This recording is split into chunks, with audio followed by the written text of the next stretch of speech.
Parlons Profession, un magazine qui fait la promotion de personnes qui exercent un métier, de personnes qui pratiquent une profession et aussi des personnes qui sont en fonction. Bonjour à tous et à tous les téléspectateurs de ce magazine. Vous tous qui êtes déjà habitués à suivre ces magazines, car à travers ces magazines, vous découvrez le professionnel, vous découvrez les personnes qui sont dans une fonction quelconque et les personnes qui sont dans un métier dans notre pays. Comment est-ce que ils vivent, comment est-ce que leur fonction, profession évolue dans notre pays, la République démocratique du Congo. Comme d'habitude, avant de découvrir qui sera notre invité, on va suivre les images qui vont nous mettre dans le but de savoir qu'est-ce que nous allons découvrir. Ensuite, on se retrouve tout juste après.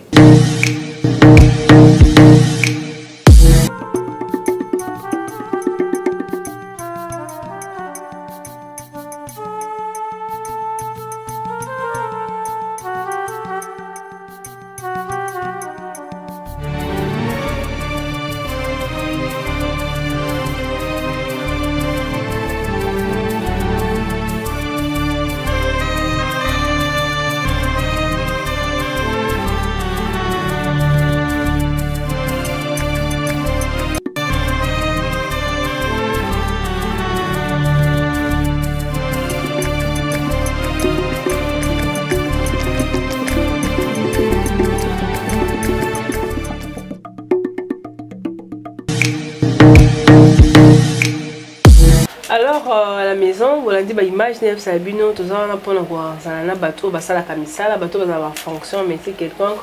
Bon, mais c'est sur moni, va photo, to ba image, il y a président Albert Mokion, ça veut dire, tous ana indi allé inviter la biso, parce qu'il y a des partenaires, il y a un magazine, on parle profession, par rapport à la fonction, il y a un baka, et puis ça m'était là, il y a un baye, pour aller président de la fondation, moko, le baramaka, moko, le baramasiger, moko, à quoi makamala, pour en unité, parlons profession et promouvoir fonctionnaire.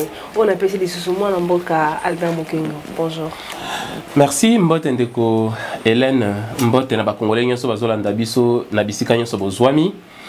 Particulièrement bandeko na biso bazwami na Sidou Bangi, bandeko ya Gemena, bandeko ya Bujala, ya Zongo, ya Kungu, bandeko bazwami na étendue nyoso ya province à Sidou Bangi. To pesi Mbote également na bandeko na biso bazwami na Goma, o bazwami na Bukavu, tozana bino de cœur. Bandeko na biso bazwami na Kinshasa na Congo Brazza pe awa na République Sœur et Angola.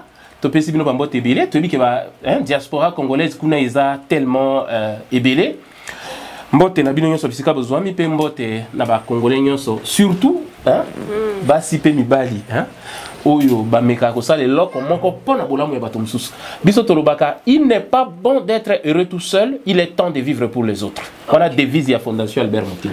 Ok, merci.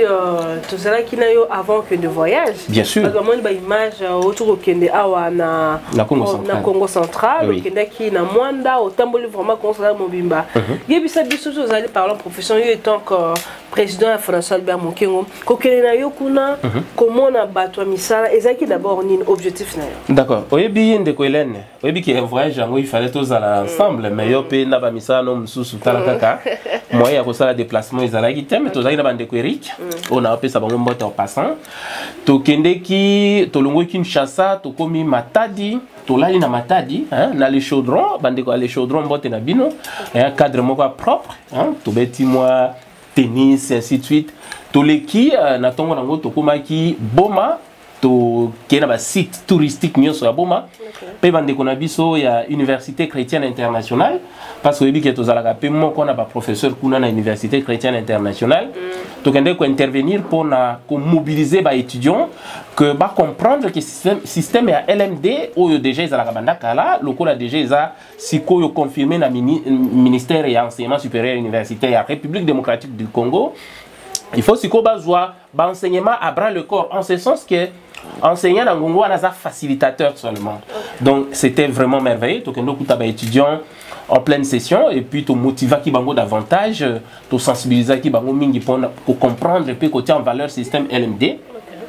En dehors ya wana to kende ki na ba site logo la côté la mausolée premier président de la République démocratique du Congo Joseph Kasavubu to kende ki pe en même temps na Fischer Fischer eza côté pêcheur bazalaka mais mondele moko azalaka wana yena mwasi na ye bazalaki na mituka donc bayaki na mituka liboso ekota na Afrique centrale donc mituka liboso ekota na Afrique centrale ekota kande na RDC eza na boma pas veza wana totinda bandeko nyonso bakende kotala po bamonaka pe histoire côté nini banda soki lelo RDC Kinshasa surtout comme na plus de 2 millions de voitures ezo circuler na balabala eloko koyeba ezake mituka mibale ya liboso ekota na mboko ya Fischer na mwasi na ye ba allemand wana ba bando bomambisi awa na boma eza wana ba pas vana eza na tilelo to senga d'ailleurs na ministère ya culture ba décorer yango po ezala wana immortalisé eza ba preuve ya kolakisa comment RDC et ses fungwa makabanda kala donc c'est comme ça nanga mususu pe moi aérodrome na ye privé mais eza malheureusement abandonné eza ba site touristique OK ezo senga ke ba congolais tout mon église à liboso o ebanda na RDC na Afrique centrale d'ailleurs moi église catholique OK je me suis demandé c'est quoi ebando ko ta 15 personnes et 3 personnes oyebi ke boma ezala ki vivi ezala ki capitale à liboso il y a République démocratique du Congo ndé na 1920 awa et yaki na Kinshasa pe et ya wa yego vanda libela et loko ya koyeba ezake eza na ba site touristique OK tokepe na Baobab installé ba image ezali na Baobab installé comment nzeta munene donc nzeta munene Baobab oyo esali plus de 700 ans et kufakate. Et puis moi d'ailleurs j'ai déjà prédit que nzete wana et kufakate parce que tellement ezapé permet ya port et puis que fleuve Congo mo bimbeza ya biso donc batumsu na bandolo baké ba congolais bakanisaka ke ndeto mona Brazza na Kinshasa to kanisaka peut-être fleuve wana continue ka bongo tina ndenge kenda obimana na océan Atlantique jamais biso na Brazzaville soko leki ka Kinshasa muke awa tozonga lisusu frontière à mokili na mokili donc fleuve Congo eza mobimba ya biso da eza nango normalement il fallait tika na kombo ya fleuve Zaïre pour eyeba na ka eza mobimba ya biso. Vous comprendre mais le coup comment fleuve Congo ils ont na combat kala fleuve Congo donc ba congolais à Brazza ba kanisa ke biso na bango to kabolango te to kabolango biso na Brazza en même temps to kabolango sous biso na Angola donc à partir à Matadi fleuve Congo ils ont mis mo bimbe pa na biso ils ont kabolande mpanza Matadi na mpanza Boma donc pont maréchal ils a jeté sur le fleuve Congo. Ils ont entre Congo et Brazza, mais ils ont entre RDC et RDC. C'est comme ça. Donc, nous avons sous fleuve Congo, comme Kabola Biso sur Angola. Donc, ils ont des matières, professeur même en géographie, on va voyager. Parce que ça ne sert à rien pour communiquer. On dirait ce qui est une histoire extraordinaire, mais professeur en géographie, à mon géographie, on a mis sauté.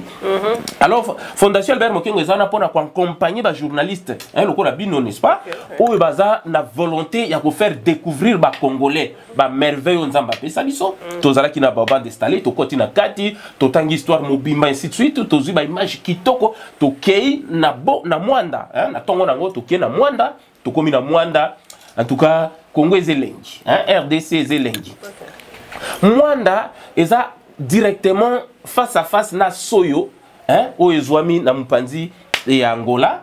Maintenant, mususu ozomona mer directement océan Atlantique ozo kabola biso na Amérique ozo kabola biso na Europe ozo kabola biso na ba pays mususu ya mokili maintenant mususu tokende kiti na banana et siko chef de l'état a tie Pierre ya kotonga port en eau profonde. D'ailleurs, les apports auto bando senga mona ba veu na biso nyonso surtout ba cadre ya fondation Albert Mokengo ba réclama ki port wana tellement biso to voyager na mokili to moninde ba port ezo koti sa bozui na mboka ya bateau alors ça ne sert à rien que Congo Brazza et kata biso donc biso biloko na biso bima na Pointe Noire non ça ne sert à rien donc makambo ya pont route rail o ezo relier route ya Afrique et puis que route ya Afrique ezanimi parce que moi j'ai voyagé quand même à travers l'Afrique de l'Ouest au moni Kolongwa Maghreb, à partir même à Maroc ou bien à Tunisie, Koyati na Congo Brazza c'est possible na mutuka. Mais ce que komiawa balabala et souki. Voilà. Pour au comme na RDC, il faut au quota na port na bichingobila.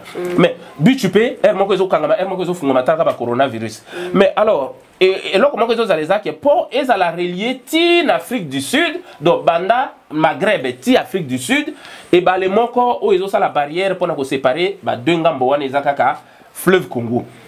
Du coup, le balabala ici commis déjà à Brazzaville pour être traversé pour partir à RDC. Nous allons la route nationale numéro 1. Ezo Kendati, Bandundu, Ezo Kendati, Lubumbashi. Alors, Chikapa Lubumbashi, facilité à Kendati, Afrique du Sud, et ça déjà Mpanzo. Mais il faut avoir pont et salema, route rail et salema Brazzaville, na Kinshasa. Quand tu directement, ils ont ta Poto, ils ont ta Chine, ils ont ta Afrique du Sud, ils ont ta Amérique, ils ont ta Europe. Et qu'on a mis ça directement quand on a banana. Donc, au Kéti, quand on a mbouchir ndeni, maya fleuve Congo, na maya ya océan, et sangara. D'ailleurs, tu même coûte bouteille, maya, ya mungwa. Donc, ça, ça déjà maya, ça tient mungwa.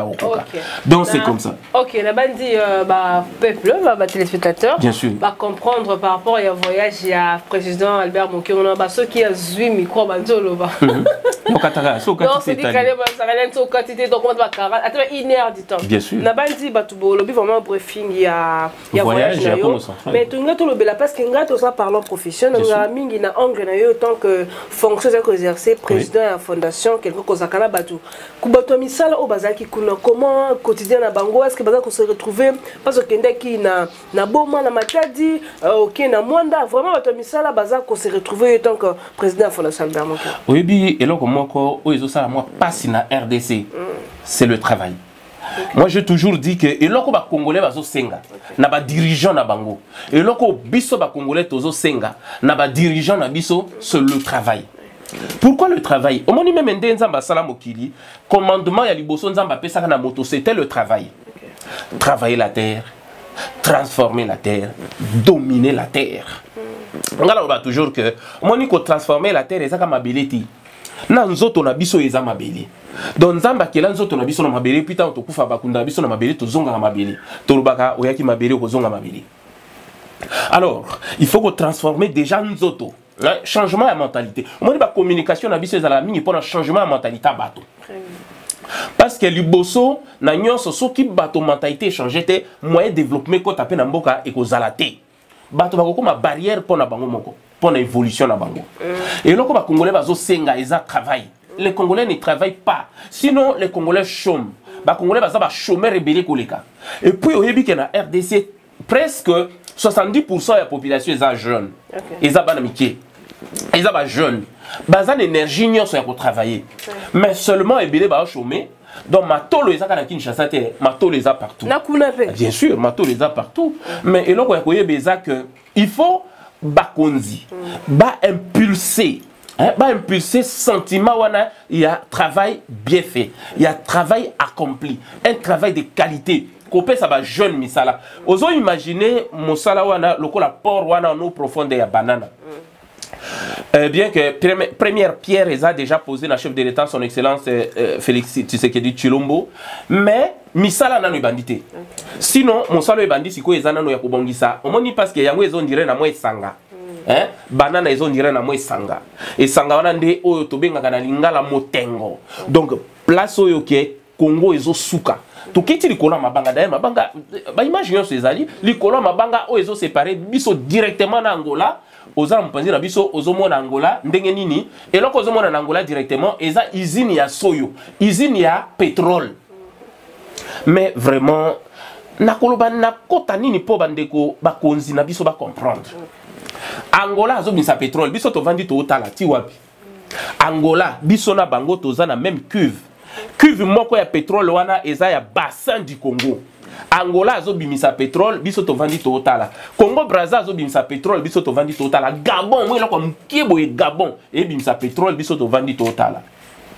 Toko bimisa pétrole ya biso quand oyebi ko bimisa kaka pétrole et ko pesa misala na bato combien? D'abord port wana po et ça la penza na valeur na ngonya so mais faut to bimisa ka pétrole na biso ba ko ba hotel no pollution environnement est-ce que pétrole ou angolais zo bimisa et pollution environnement. Bon, pétrole au Gabon, ils ont bimisa. Yango est polluant environnement. Pétrole au Congo Brazzaville, ils ont bimisa. Et polluant environnement. Kaka pétrole au RDC ko bimisa ko polluant environnement, je dis non. Nous devons être imaginatifs, nous devons prendre le courage. Il y a ko longo la barrière, mususo ba mindele bazo imposer biso pour nous faire comprendre bango que non, c'est gagnant. Pétrole biso pe atoyebi na tina pétrole te kaba mindele wana mutu bakwa ko bimisango tango bazwa ko bimisango na mabele na biso to kozwa pourcentage na biso bango pe bazwa pourcentage na bango c'est gagnant et puis nous allons nous retrouver ba petit pays lokola ba pays ya nini ya Moyen-Orient awa yoka Qatar mutu amona Qatar on dirait extraordinaire. Oh, Arabie Saoudite donc dans mon Arabie Saoudite on dirait un petit pays comme ça ils ont tout à tolo pour na pétrole hein, pour na gaz. Nous avons le gaz na lac Kivu. Toza na pétrole na étendu à RDC Mobimba. Toza na parc Salonga non te botika banyame bota parc Salonga botika pétrole mais tala lelo ba mindele ba boya ki ko salela ba énergie fossile ote to simba susu nini charbon te to simba su pétrole te mais lelo na bitumba ya Ukraine na Russie nde to comprendre que baza trop fragile. Vous comprenez? Mais et là qu'on va dire que yango, les lois il faut pas coopérer na gaz ya nini ya Algérie. Mais Algérie comment qu'il a quoi Sony? Mais les lois comment négocier na Algérie? Vous comprenez? Le président Biden a dit écoute ok non bon écoutez monter Qatar wana to monter Arabie Saoudite wana de akoko non mais écoutez les lois aza obligé à kokende kuna kokutana na Émirats ba cause Émirats mais ah oui pas na biso soki to fungoli port en eau profonde misala et cause les belé pour na bana Congo central bana seulement Congo central te bana RDC Mobimba parce que Congo est indivisible donc bande ko so ba rêver na kota est hote ba okata mpanzi ba kopesa Rwanda jamais Congo e kotika la yango bo yango moko. OK na ba voilà c'est ça donc fondation Albert Mokengo ezana ba intellectuel ba so réfléchir pour na devenir à Congo so tozana ka pour na ko luba n'importe quoi te tozana pour na ko luba makambo ezana tina c'est que les autorités doivent observer pendant le développement Mbokoyo, bateau, ba jeunes, bazo c'est misala les ati. Les gens ne travaillent pas. Vous comprenez? Ba Congolais va travailler. Conséquence matolo qui boko tambola ka butu ko sala ka kota ba boîte de nuit et ainsi de suite pour misala. Ils donc kuna ba boîte de nuit ezo sala. Mais biso to kota kuna te voir, c'est ça. Nabandi message ya ba population to ya bato ba vanda na Congo central moi mboka président Albert Mokengo amemeli bino ngo bolandi que babi atakuna pe matolo zali atakuna pe bato ba jeune ba misala donc misala les alités président na kotala parce que obi province na province ezala kana particularité na ngo to ok na Congo central au moins une particularité vraiment ezani particularité c'est nga ba jeune parce que obi faut ba investir mingi na pont tout ça ba jeune bango moko d'abord ba vandi ba kana maboko bon ça il le roté parce que il faut qu'est-ce qu'il fait? Vocation agricole. Et donc on a constaté dans le Congo central que ma belé est fertile. Ils sont tellement fertile que... Mais ils ont exploité. Ils ont exploité. Oui, on a voyagé à travers l'Afrique de l'Ouest. Et ça, l'espace au ça 20 km bilangana bilanga. Au ça 50 km bilangana bilanga. Il n'y a pas d'espace vide. Ok, langezate. Ba fruits, zralala, bambumoliate. Awa, na mona baote kama bitabia mikebo, baote kama 500 francs. Ba Congolais, Kinshasa, baote kama bitabo normalement. Na ba pays mususu kuna ba boka ngo boka ba boka ba ngulu na bataba. Awa batu bazoli yango. Bitabe c'est konda, moi taba mukebo. Non, c'est pas comme ça. Ma beleza fertile na Congo central, mais il n'y a pas de champs. Bilangezate, okokenda musika boiti kuna, hein, na bus. Polele zamba na zamba bilangezate. Et pourtant, kuna na tina ya ko irriguer ma beleza fertile na ndenge na bo.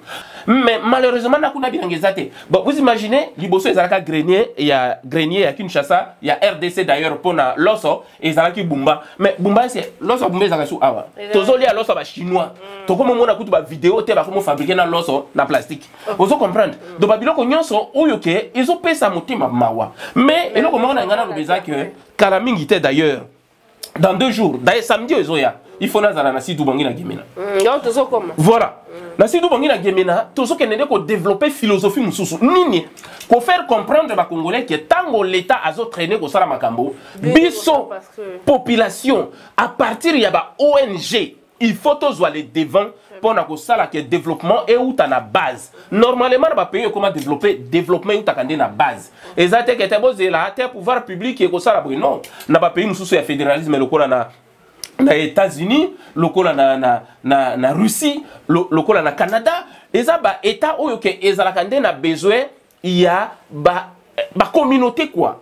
Pourquoi ne pas créer les emplois? Biso na fondation Albert Mokengo tozo former des bana poba comme ba créateur d'emplois. C'est comme ça. Ezate que hôtel demande d'emploi demande ani na kokomaka demande d'emploi na mokolo moko te. Imaginez ka mutu lokola ngabo na vanda ke na ko ma demande d'emploi. Na pesa ngwe panani. Na pesa ngwe panani. Non jamais.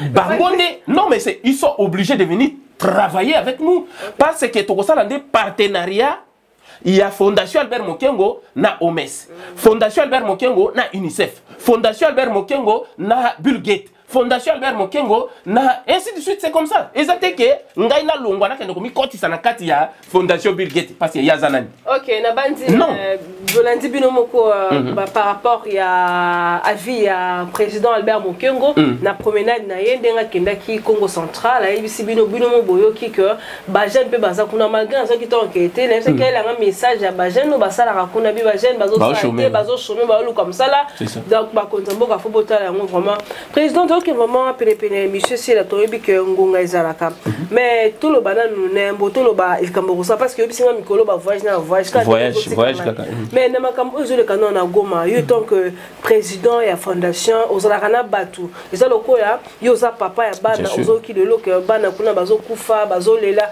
yo tant que autorité morale François Mokengo pour relancer message ni bande ko Goma kande na lobaki bande ko Goma bambote belé et puis tous ensemble na bino bande ko bazana Goma belé ba réclamer Fondation Albert Mokengo mais établir kuna Léon atongo d'ailleurs na auto sora bande ko bazana Bukavu na oya Bumbashi ba réclamer Fondation vanda kuna même bande ko biso bazana Mbujima et Fondation kokoma partout et ça te que tous alaka wana hôtel Fondation Mandela Keiti soki wapi Fondation Bill Gates kotiti su wapi Fondation Albert Mokengo ils ont la même vocation ya komi établir partout et puis c'est un système OK bana ya Congo oyebi mze alobaka ke auto prise en charge biso moko il faut to koma na autodétermination lokola héros na biso oyo nzoto na ye utuko zonga même ata mino ezaka nzoto ya moto et utuko zonga Emery Patrice Lumumba alobaka qu'il faut histoire ya Congo eko mama na Congo ezate ke to ko mango étranger non awa na Congo donc Fondation Albert Mokengo a la même vocation ya ke histoire ya Congo eko mama na ba congolais malgré bazana bitumba mais libyen na Kinshasa kwa ulukani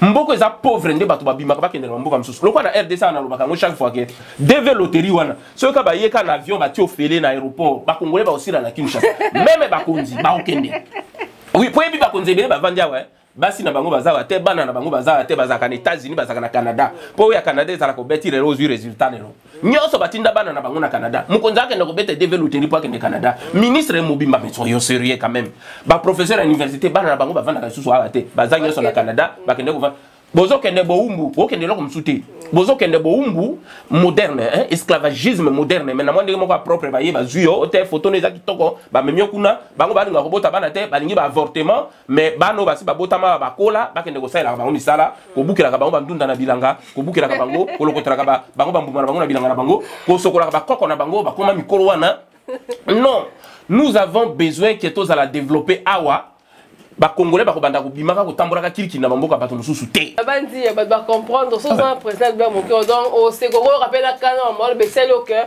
au se révolutionner donc révoltement ça na rendre bête mais révoltement en tant que conscience na biso tout se réveiller tout le monde a comme tozo vivre eza anormal na par rapport à fonctionner yo président de la Fondation Albert Mokengo président mo betelinga ndango mikolo zo kimanga zo kenekende beta même ce solo ya pour programme na yo par rapport à moi oyo comment on ça là parce que tu déjà Congo central ozo ke sou wapi na uti Congo central nazo kende Gemena OK nazo kende Sidu Bongi na kokoma na Gemena na kozala na Kungu na kozala soki Dieu le veut na kozala na Zongo na kozala na Bujala na kozala na Libenge na kokota na ba territoire wana nyonso pona ko kende ko communiquer ka message kaka moko ba jeune ba zonga na auto prise en charge base la kateke hotel nazo yekola ndenge ni bakomaka demande d'emploi pona kota na UNICEF pona kota na nini na OMS pona kota na nini on dirait ba wana ba ONG wana on dirait koya kokoya na likolo ba créer yango na bato. OK. Alors les jeunes doivent se regrouper ba mi regrouper ba sala ba association ba jeunes eza pona ko mi regrouper pona ko sala o ba rébellion soki buzo baté. Et ça n'est comme regroupé pour la cotisation, ba tontine. Ailleurs, nous avons vu comment bazo mi organiser na ba tontine, bazo ça la cotisation. Lokola toza na vocation agricole na côté wana, toza na forêt équatoriale, ba jeune ba sangani ba zui ba moyen na bango ba ti ensemble, ba sali bilanga, ba ko exploiter bilanga, ba ko bimisa ba fruits et belé, o ezana ba richesse mboka na biso et côté kamapé ba ko zwa misolo ba ko koma indépendant. Ben élection pezoya. Nous devons oui, sensibiliser les jeunes. Pour m'y enrôler massivement. C'est que les jeunes, oui, j'arrive là-bas, mais je vais sensibiliser, je vais communiquer aux jeunes. ndenge nazoloba na ba jeune ya Sidou Bongi, de la même manière na ba jeune ya République démocratique du Congo Mobimba. Pas de distraction. Ba jeune de motobaza faire des lances, hein?